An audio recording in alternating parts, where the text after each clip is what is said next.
Hello and welcome to Newsfeed on Trust TV. I am Sumaya Abubakar, taking you through the stories trending online that people are talking about and sharing around the globe today. Outrage over Nigeria's 1,411 delegates to COP28 summit. Former presidents, VPs, others get 13.8 billion naira upkeep allowance from 2024 budget. ASU rejects the federal government's student loan scheme over psychological trauma it will have on students. And U.S. Embassy says over 180,000 Nigerians interviewed in 2023. On top of what's trending today, we have the federal government has come under fire over the huge number of Nigeria's delegation to the ongoing COP28 climate change summit in Dubai, United Arab Emirates. Nigeria was reported to have sent 1,411 delegates, the third highest at the summit. Nigeria has played the high number of the Nigerian delegates to the conference amidst the biting cost of living crisis, largely blamed on President Bola Ahmed Tinubu's administration's policies, including the petrol subsidy removal and the currency floating. The presidency, however, clarified that of the 1,411 delegates, those funded by the federal government across ministries, departments and agencies were less than 100. Commenting on the issue, the presidential candidates of the People's Democratic Party in this year's election, Atiku Abubakar, accused President Bola Ahmed Tinubu of turning the climate change conference into an Owambe party at a time Nigerians were demanding probity and accountability.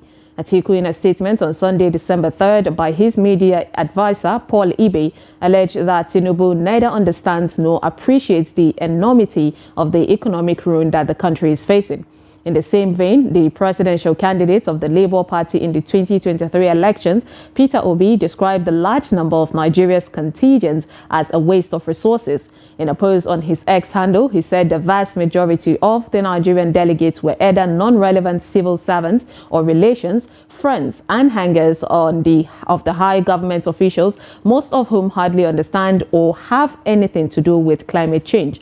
He said the huge contingent was out of public expense at a time most Nigerians can hardly afford food and basic needs as a result of economic hardship. A netizen commented, President Tinubu is now showing us how he will build Nigeria the way they said that he built Lagos. Action speaks louder than word. Another said, and how does climate change relate with the fact that price of things are going very high every second? Another person said, this is part of his failed economic reforms and his pretend renewed hope of deceitfulness. Moreover, it is unfortunate that his mandate is poisonous to him and will not be beneficial to him and his circles. It will also neither be helpful, useful, or productive to Nigerian society.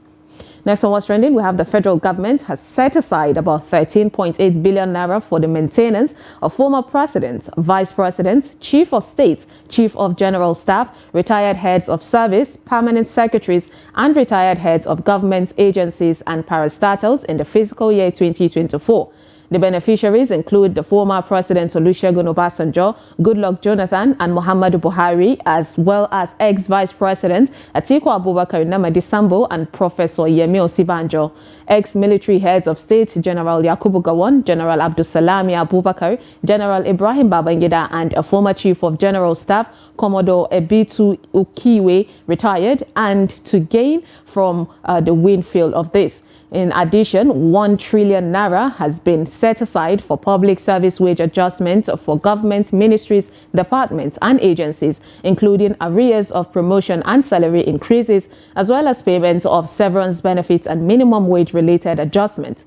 The entitlements of past presidents, leaders of the states and vice presidents, chief of the general staff will cost about 2.3 billion naira, while retired heads of the service, permanent secretaries and professors will cost about 10.5 billion naira. A netizen said, sometimes I feel we are refugees in our own country. What is happening? A guy said, no matter what they do, they know the citizens are too docile to react, so they keep doing as they like. A lady added, we also need upkeep allowance as understanding citizens. Indeed. Next on What's Trending, we have the Academic Staff of Union of University, the ASU, Bauchi Zone, has rejected the student loan scheme of the federal government, noting that non-refundable grants should be given to Nigerian students instead of loans. The ASU Bauchi Zonal Coordinator, Lazarus Mike Oro, disclosed this while speaking at a scholarship for indigent students program held at the Abubakar Tafawa Balewa University, ATBU Bauchi, on Saturday, December 2nd. He said the question is, who will pay the loan? What is the fate of those who cannot assess it? The psychological trauma the students will be subjected to due to the loan while still in studies will affect their performance negatively. The fact that they will graduate with a loan of 4 million naira and above without the capacity to pay back will be another psychological torture for the students. Furthermore, those who cannot access the loan due to the stringent conditions attached virtually means dropping out of school. Currently, in view of the hike in school fees or charges in public universities all over the country, many students have not been able to resume. ASU Bauchi Zone is working on getting the statistics of students who may likely drop out of school at the end of the current session with the period and hope of making the government review its decision on the issue of the loan and replacement it will grant. Now, the ASU Zonal Coordinator stressed that as they teach the students in the classroom, they notice quite a number who are distressed due to the very harsh economic realities of the country. A netizen said, instead of student loan, create jobs for these students, but somebody wants to cash out. A lady opined, the people who actually need this loan will never be able to access it. This loan thing is yet another scheme to embezzle funds. I stand with ASU on this one. A guy wrote, the scheme is really a bad idea. It will throw more families into debt and governments will also use it as means to steal more funds. Next on What's Trending, we have President Bola Ahmed Tinubu has said that his government is planning to deploy a fleet of 100 electric buses as part of efforts to drive the nation toward a more sustainable and environmentally friendly future. The president disclosed this while speaking with stakeholders and investors on the Nigerian carbon market and electric buses rollout program on Saturday, December 2nd in Dubai on the fringes of the COP28 Climate Summit. Tinubu stated that the strategic initiative aims to significantly reduce Nigeria's carbon footprint and modernize the country's transport system as part of a large effort to position Nigeria and Africa as the leading frontiers of green manufacturing and industrialization. The president announced that the appointment of Mr. Zaka Dedechi, Executive Chairman of the Federal Inland Revenue Service, FIRS, and Mr. Dahiru Salisu, Director General of the National Council on Climate Change, to co-chair the Nigerian Carbon Market Activation Plan to spearhead the plan.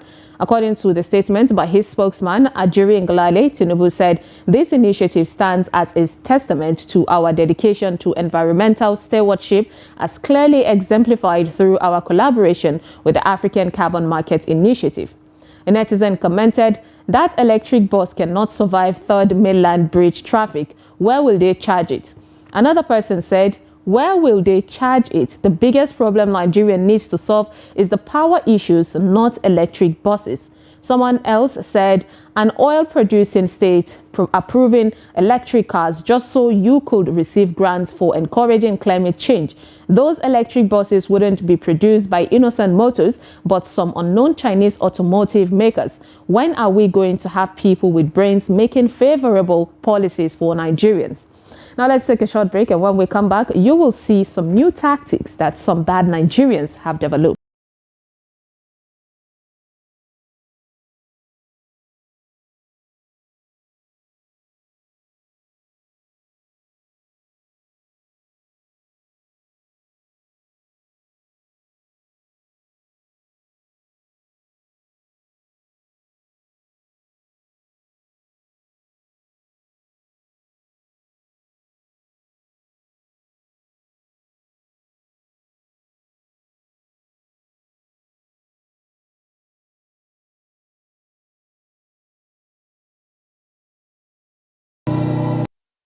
Welcome back. It's NEWSFEED. Now, NDLEA uncovers meth opioid consignments in jeans, hems, dolls, and buttons.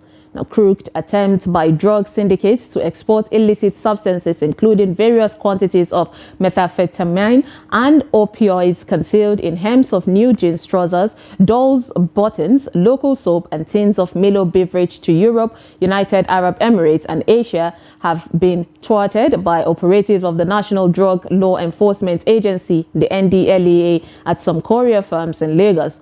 A statement released on Sunday, December 3rd, said some of the consignments intercepted by NDLEA operatives of the Directorate of Operation and General Investigation at courier houses in Lagos include tramadol, 225 mg concealed in hems of new jeans trousers heading to Cyprus, shipments of cannabis sativa hidden in heads of dolls going to Dubai, the UAE, sachets of tramadol 325 mg buried in tins of Milo beverage going to UAE, and another set of same drug hidden in local soap also going to UAE, as well as a consignment of methamphetamine concealed in buttons heading to Hong Kong. Babafemi said a shipment of another illicit substance coming from Florida, USA, was equally intercepted at a courier firm, which, while the recipient, Daniel Oge, was tracked by the NDLEA officers and arrested at 5 Akem Shitu Street at Jao Estate, Lagos on Friday, 24th November 2023. A netizen wrote, "This person have no fear though. They use DHL." Another said, "These people will now make sending things abroad more difficult. Why do?" And a lady opined, "This is serious, negative creativity." Now, so what's trending, we have a 47-year-old man arrested for killing his wife months after they relocated to the UK. A Nigerian man, Abodunde David Olubumi, 47, of Exnin Road, is said to appear at Suffolk Magistrate Court after being charged with murder over the death of his wife, Oweye Taiwo Morenikeji. It is reported that the incident happened on Tuesday, November 28, and police officers were called to their property after reports of a serious incident. Taiwo, aged in her 40s, was pronounced dead at the scene. According to court documents, the suspect is charged with killing his wife. It is reported that David and his wife had relocated to the UK from Nigeria earlier in the year. A Twitter handle user, Tonaries, alleges that Taiwo had filed a restraining order against her husband before the tragic incident occurred. The deceased brother, Owoye Alex Adekunle, in a post on Facebook, reports that Taiwo left behind 3 children who have been handed over to the social services in the UK. A netizen said, "After 3 children, you didn't restrain him in Nigeria, where you have family, but less than a year in UK, you quickly restrained. It is a pity some men allow themselves to get carried away by their emotions. Violence is never an option." Another person wrote, "As a Nigerian man, if you're not ready to be supportive with the children and chores when you relocate, please do not. You cannot relocate your family and expect the woman alone to be living the life of a single mother while married because you are used to being served by your wife in Nigeria while you cross your leg. If not, marriages will continue to crash abroad." A guy opined, "I think most marriages in Africa isn't of love and purity, but sprout from survival and selfish interest." Now, so what's trending, we've got the United States Embassy in Nigeria said it has interviewed over 180,000 Nigerians, in addition to 30,000 students who applied for visas to other countries this year. The head, Mr. David Green, made this disclosure on Sunday, December 3rd, during an interview with the news agency of Nigeria in Abuja. He also assured visa applicants of the mission's commitment to tackling all visa-related hitches. According to him, issues related to visas would fully become a thing of the past, saying the mission is doing everything within its power to tackle such challenges. He said, in his words, when it comes to visas specifically, well, of course, it is a simple fact. The demand for visa appointments outnumbers the supply.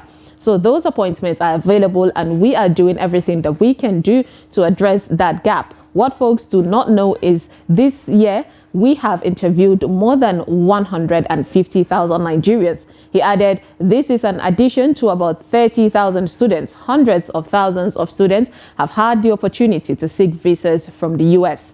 A netizen commented, and how many were approved? 2K, profiting off people's circumstances. Another person wrote, this one is small. Wait till Canada and UK release the number of applications that they have received from Nigerians in 2023. And someone said, the real question is how many were given the visas? Indeed. And lastly, onto a funny video of a little kid who doesn't believe in exercise. Take a look.